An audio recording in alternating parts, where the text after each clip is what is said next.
Hey, it's Tuesday. I'm Dominic D'Angelo. It's Rumor and Innuendo. I'm of adfreeshows.com, SEScoops.com, and OneTrueSportTV.com. And per usual, I am with Robert Karplus, WWE Creative_ish. Robert, welcome to Tuesday. We got some good stuff to talk about today. We've got a lot of stuff to talk about here today. We're going to be talking last night's show, but we're not going to delve into any of the spoilers for next week's show, but you certainly felt that reverberating throughout the broadcast. We'll say hi to some of the folks who are joining us here. Willie Thornbrew asks, is Chad Gable in the Brooklyn Brawler spot now? No. Odd question, but there we go. Johnny Disco says, good morning, R&I. I was a little confused when they announced Damage Control was facing PFC at the start of Raw. I legit forgot about the Pasta Fusion collection and thought it was a group from NXT. Kind of had the same thought. I'm not going to lie. Dre Owens, happy R&I Tuesday. Loaded card for NXT tonight. I know nothing of that. No, nor do I. I need to keep some tabs on that for sure. And Jeff Henninger asking the one question everybody has after last night's Raw. I have no clue who's going to be the fifth man for either team. We've got some suspicions, but I think that'll be revealed in the days and weeks to come. Yes, keep some intrigue going for sure. And Raw was pretty intriguing despite it being a double taping and despite them kind of balancing things out, so to speak. Let's get to it, though, Robert. Damian Priest faces off with Gunther to kick off the show. And I really liked this promo by Damian Priest. I thought it really hammered home the fact that Gunther is unsure of himself. You had the tension with Ludwig Kaiser, and I think Priest is really honing himself as a single star right here. But what did you think? I think there was a natural cadence to some of what he was saying when he was talking about the initial idea of feeling unsure about myself against you, and I hate that was the case. But the promo overall was just sort of there. It was a lot of paint by numbers. It was, hey, I know what you're already going to say, and you know what I'm going to say, and we're going to have a match in Survivor Series. I don't think it added a ton. We already knew there was tension between Ludwig Kaiser and Gunther. Sure. We know this is the second bite at the apple with this Priest situation. I don't think there was anything necessarily to this that made me jump out and say, man, I'm now more excited to see this than I was before. I don't know. I felt different. I thought the way Damian Priest delivered the promo, and then in turn, you got that added element of Gunther being unsure of himself and the tension with Ludwig Kaiser. You know, obviously you're not expecting a title change or anything to that effect, but I felt it's building up for a good story, and the crowd was kind of into it too. So I was for it, Robert. I liked it. Next up, we had Damage Control defeating the aforementioned Pasta Fusion collection. Io Sky in the mix there. Really a highlight for her. I'm just not about these factions, I guess. I know they got to make do with kind of like, hey, let's try to make the most of our women's division and things like that. But I don't think this is very effective for anybody. And Dakota Kai returned, obviously, too. So I don't know. I think people are just getting lost in the shuffle here, Robert. What do you think? You know, she returned with a story that Pure Fusion Collective, or at least Shayna Baszler, was who took her out, which neither you nor I was actually going to remember. So good on them for that sort of Tony Khan-like memory grab. But crowd was flat for it. Pure Fusion Collective has not been on TV the last several weeks, and when they have been on, they've been less than effective. I think a strong women's stable can work. I think Damage Control, for the most part, has worked. But this here just felt, again, a little paint by numbers. We need to get Io Sky a win. We need to further her as the number one contender. We have Dakota Kai back. We may as well use her. And Pure Fusion Collective are available. And when you're doing a double taping, when you're doing a 4-hour show, you're really limited in terms of who you can let wrestle and how many times the audience is really going to be able to see them. So you can utilize the Pure Fusion Collective group we don't typically see because their chances are not going to be on Raw next week. Quick aside, do you know why they did a double taping exactly? I actually don't know. I was trying to look that up. I don't know. They're not on it's next week's not Thanksgiving week. Yeah. So it's not like they're giving them that time off. I don't know what the issue was for it. And quite frankly, did not take the time to look it up. Yeah, no, it's kind of interesting. I'm not sure about it either. So backstage, we had another team on the verge of a breakup, which is the New Day. Tension between Kofi Kingston sticking up for himself against Xavier Woods. And then he agreed to face Pete Dunne. for our truth's behalf. And hey, plus Xavier Woods was wearing a Baron Corbin T-shirt. Robert, this is quite kind of another aside here too. Could this whole thing be like an inside thing with Baron Corbin coming back to WWE and just, hey, let's lean into the blurring of the lines a little bit here by WWE? They did it with Kevin Owens and the social media stuff. Could this be another thing that they're maybe doing with Baron Corbin, or is that just a hat tip to Baron Corbin? That was a hat tip. They're not bringing Baron. That doesn't add anything when you find out a guy is leaving or released or whatever that may be, and they do the actual announcement. It's not like there was this sudden groundswell of people saying, "My God, we are Corbinites, and we desperately need Baron Corbin back on programming." That is absolutely not the case of the situation here. It did take away from that segment a little bit for me. I'm not going to lie. I even tweeted about it because the idea is Xavier Woods is, I'm focused on my business. I'm not worried about anybody else. Stop worrying about R-Truth. Stop worrying about Pete Dunne. Stop worrying about helping Rey Mysterio, which was happening in the past. Like, it's you and I going for the tag titles. That story makes sense. The shirt did take me out of that a little bit. Yeah, that's a great point. You try to further a story, and hey, you're talking about something that happened off air and everything like that. So, going up. Speaking of which, Pete Dunne defeated Kofi Kingston, courtesy of a little confrontation Kofi had with Xavier Woods, and just the tension continuing to build.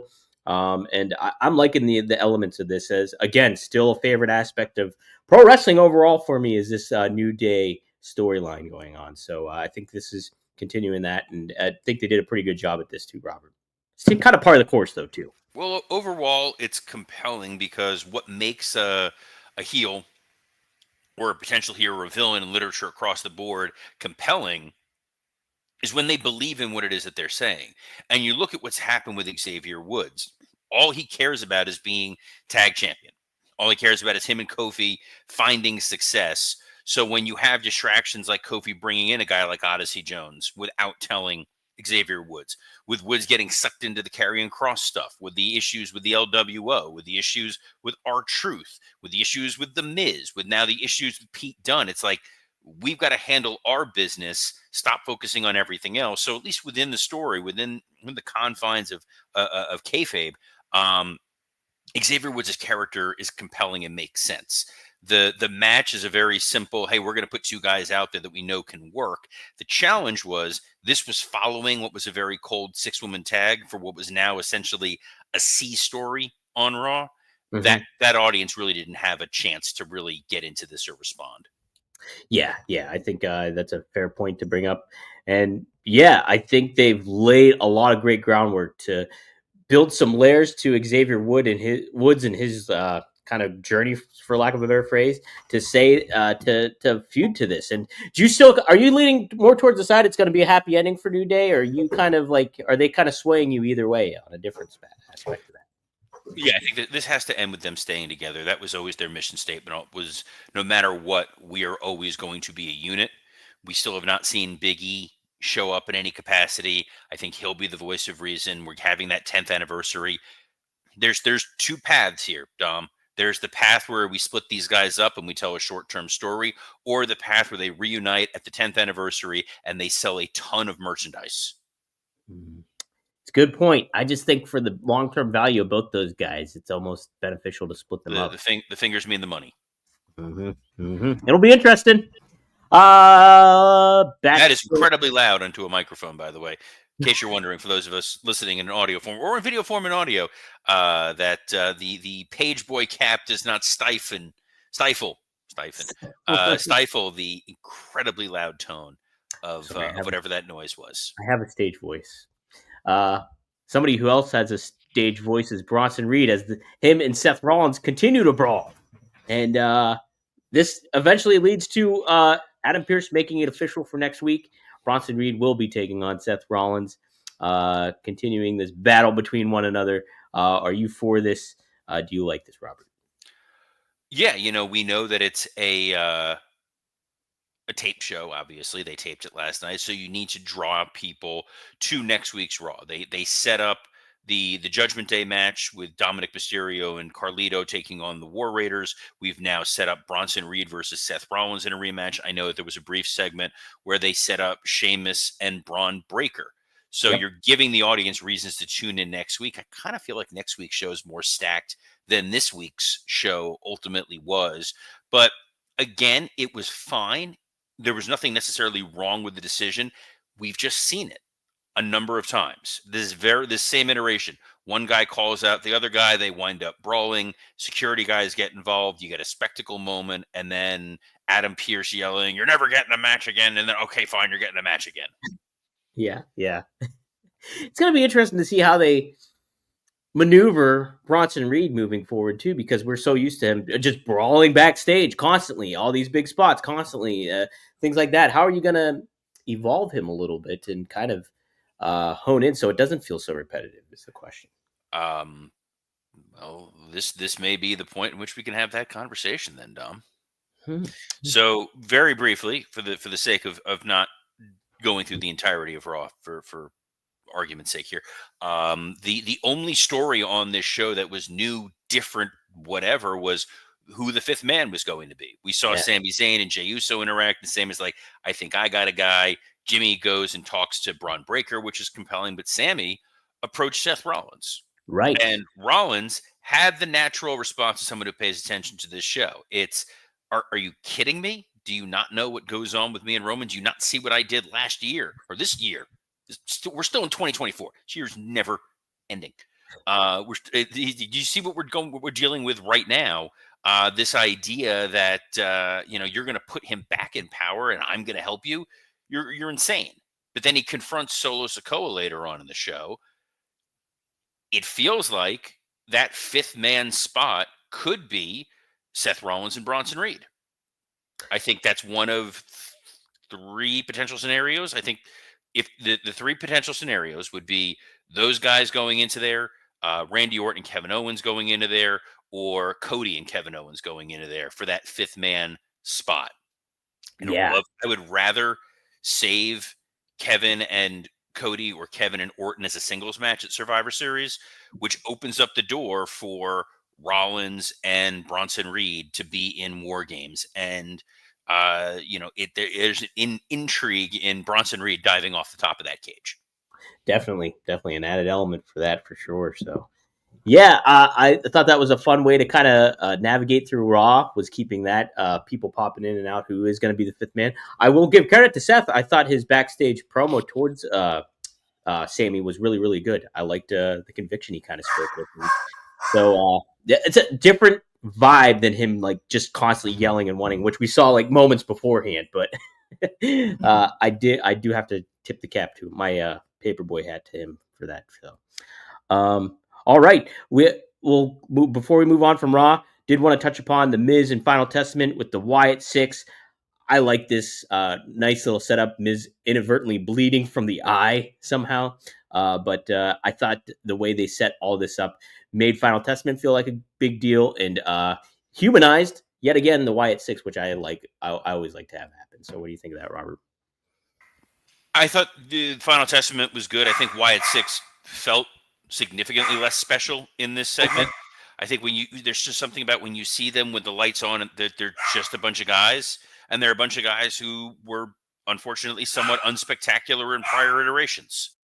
Mm-hmm. So I don't know how overly this feels like a lower card feud, which is fine.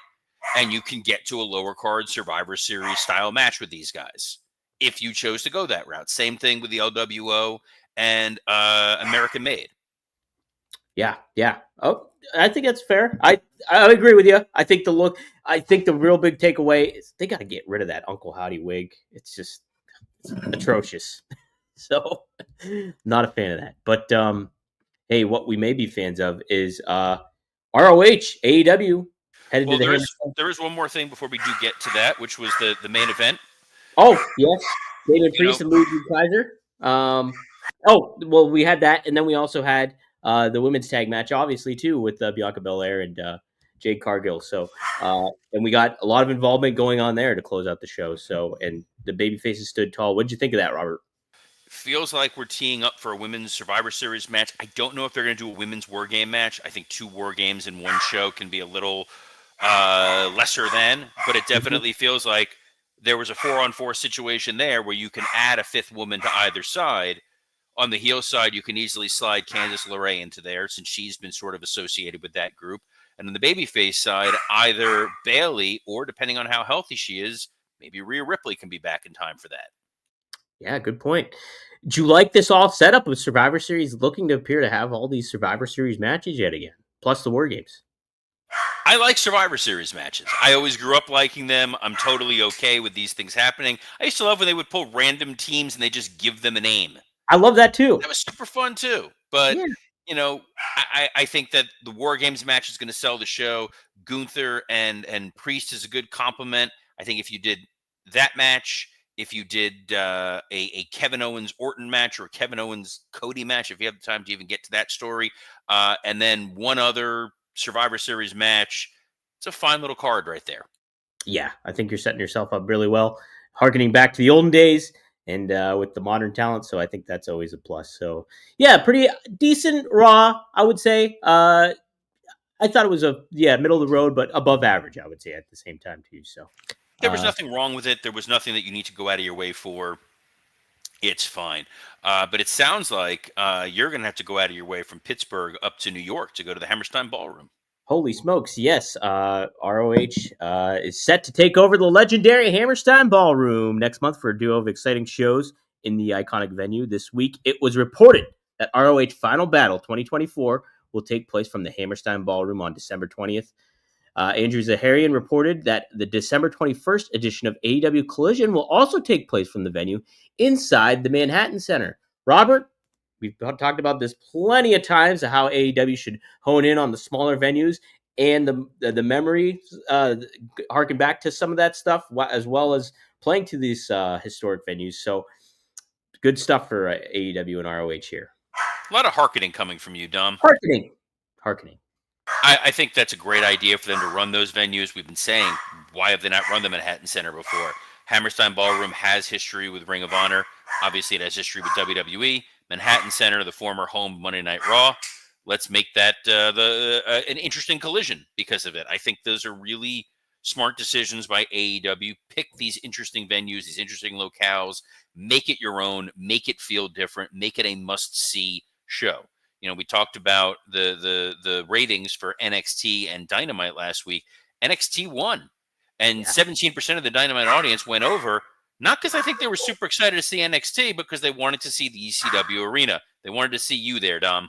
That's it. They won. They wanted to look for me in the crowd and all that. But yeah, Robert, Hammerstein's such a neat atmosphere. Obviously, that we had one night stand there years back, but lots of memories there, and I think that's the good itch to scratch for AEW. And John Moxley's hoping for a little bit more when it comes to AEW. He had some very interesting comments with the New York Post about this new vibe he wants to have happen in AEW. So this is what he had to say, Robert. Everything that has happened up until this point doesn't matter. This is day zero. We begin from here. It might not look much different right now, but it will. And things are accomplished by small incremental steps, doing little things consistently. And that is how big changes are made over a period of time. And then he also added, talking about a backstage person, happened to make some comments he did not like very much. And this is what he said. This individual said, well, it's the bottom of the card. It doesn't matter. It's the bottom of the card. It doesn't matter. Can you imagine saying that? Like, you're effing fired. Yeah, you're effing fired. Go work at Sunglass Hut. You should be effing pistol whipped for saying that. Everybody's on the top was at one time on the bottom. That's how it works. You climb the ladder. You see a lot of frustration and confusion from some of these talents because there is no effing ladder. They don't know what to do. They're kind of just wandering in the desert. We're going to grab them by the shoulder and we're going to walk them. What do you think of these comments? It kind of creates that added intrigue for what you want with this Moxley faction and hopefully an actual direction of AEW, because that is kind of what has been interpreted throughout the course of this past couple of years with AEW is no direction. Yeah, I don't know how thrilled I am from Tony Khan, who's saying everything up to this point doesn't matter. I don't know if this interview was done totally in kayfabe or not, But the message is absolutely clear. There needs to be a singular focus within that company. There needs to be a motivation. There needs to be a hunger. There is not a hunger within that company. There seems to be a lot of people who go there, they put in their time once a week, and then they're done.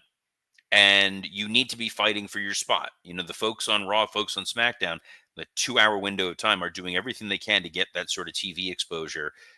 AEW is that much more haphazard. There is no rhyme or reason. One week you're the main event, next week you're the third match on the card, then you're off TV for 6 weeks. Right. There's no incentive. There's also no financial incentive associated with that.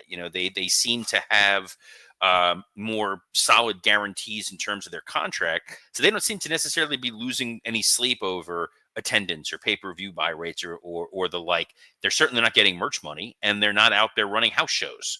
So if I'm just told, hey, I got to show up 1 day a week to work, maybe 2 days a week, and if I'm used, I'm used. If I'm not, I'm not. I may have a storyline. I might not have a storyline. It's very hard for them to really feel invested in what's going on there, other than, boy, I hope there's still a company for me to work for. Yeah, that's it. I mean, we were hoping for the best here, and I think there's been a little bit more depth when it comes to the storytelling aspect of the show overall. But there's still a lot of holes, and there's still a lot of questions that remain unanswered that need to be answered, I think, if you want to elevate the product a little bit more. And so hopefully Moxley's comments echo a little bit throughout those arenas, then including the Hammerstein Ballroom. So, yes, I think it's something that needed to be said almost. Even if I think they have a very large roster that's probably in some degrees too big. You can't really focus on all those people, and you don't seem to care about focusing on all those people. I think that you could easily whittle that down significantly and have a really great crew to build off of. Yeah, I agree, Robert. Well, I mean, yeah, so we'll see. We'll definitely be previewing Dynamite tomorrow and have hopefully some good stuff to talk about when it comes to what happens on there. Well, I know they've announced the card, so what we'll be able to do tomorrow, we'll be able to talk a little reflective on NXT, a little forward-looking on AEW Dynamite. But for those of you who are clamoring for more audio content from your hosts, I just recorded a Something to Sports Entertainment with this morning, which is up on the Patreon for Working Stiff. I also recorded one yesterday with Scott Chaplin. That was a hell of a lot of fun. Both of those should be up within the Patreon world or on your main feed. You can go check out Friday's episode of Working Stiff. It's still evergreen. It's still enjoyable. It's still worth a listen. And speaking of green, Mr. Rob Van Dam has got a show this week, but you did a special fill-in episode yesterday. Yes, I did. Thankfully enough, right before I left for Philly, I conducted an interview with Bret the Hitman Hart. Boom, right here. We discussed Leo Burke and his his legacy that left on the wrestling business. He passed away this past summer, and Bret went in depth on the career of Leo Burke and who he influenced, from names like Adam Copeland to Christian to Mark Henry to Ken Shamrock to obviously himself too. So really great stories, some funny stories, some good ribs and stuff like that. So tune into that. It's long form. It's an hour and a half. So I was fortunate enough to speak with Bret for that long. It's up on the RVD podcast feed, One of a Kind with RVD, or you can tune into it at OneTrueSportTV.com. So different ways to listen to it. Check it out. There's also an article up on SEScoops.com too as well. So be sure to look for that. And hey, later today, meet Magnum TA, Greg Gagne. We're recording live 4 p.m. Eastern Standard Time on 4HorsemenNetwork.com. So be sure to join us live, ask some questions. We'll have plenty to talk about, including Moxley's comments. I'm going to bring that up and get both their perspectives on that. So, yes, so take a look at that. What a show, Robert. Man, I'm excited for tomorrow, too. Sounds like a blast, and it's always a blast here on Rumor and Innuendo, which you can catch live every Monday through Friday at noon Eastern on a plethora of platforms, including the WWE Creative _ISH X account, the SE Scoops X account, and on YouTube on Working Stiff, ad-free shows, and Rumor and Innuendo. So on behalf of the Dark Knight himself, Dominic D'Angelo, I'm Robert Karpelis. Best of luck in your future endeavors. I'm an agent of chaos.